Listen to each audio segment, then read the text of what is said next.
Princess Elena, episode 4 shadow sorcerer का हमला। जंगल के पुराने हॉल में हवा बहुत भारी हो चुकी थी।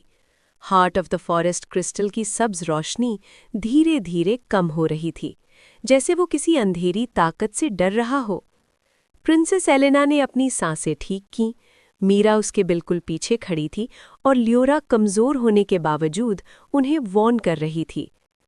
शैडो सॉर्सरर ने अपनी काली चादर हवा में उछाली। उसकी आवाज से ही दीवारें कांप उठीं।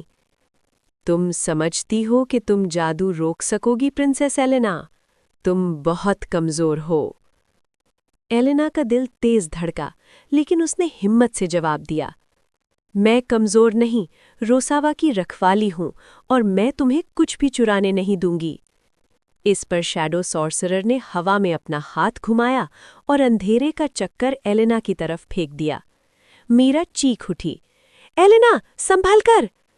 एलेना ने जल्दी से लियोरा का दिया हुआ मैजिक मैप उठाया।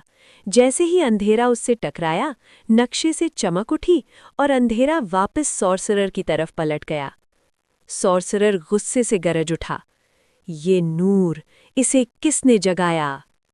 लियोरा कमजोर सी मुस्कुराहट के साथ बोली, एलेना का दिल, जहां खौफ से ज्यादा हिम्मत हो, वहां नूर हमेशा जिंदा होता है। सॉर्सरर ने गुस्से में हॉल के कोने से अंधेरे के साए उठाए।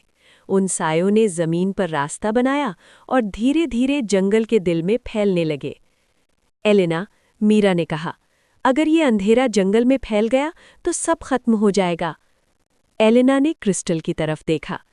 जंगल की जिंदगी, मुझे इसे बचाना होगा। वो पेडेस्टल के पास गई। क्रिस्टल का नूर थोड़ा बढ़ गया, जैसे एलेना को पहचान गया हो, लेकिन जैसे ही वो उसे छूने लगी, सॉर्सरर गरज कर आगे बढ़ा। क्रिस्टल को छुआ तो दुश्मनी तुम्हारे खून तक पहुंच जाएगी। एलेना ने हिम्मत भरे अंदाज में कहा, मुझे रोसावा के लिए सब कुछ कबूल है। उसने क्रिस्टल को छुआ और हॉल एकदम से सब्ज नूर से जगमग उठा। शैडो सॉर्सरर पीछे हट गया। उसकी आंखों में पहली बार डर नजर आया। नहीं, ये मुमकिन नहीं।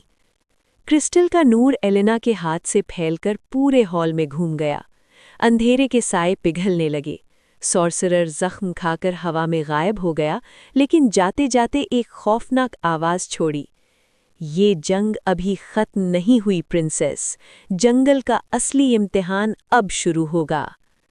हॉल फिर से खामोश हो गया, लेकिन एलेना जानती थी ये सिर्फ एक जीत नहीं, बल्कि एक बहुत बड़े दुश्मन की शुरुआत थी।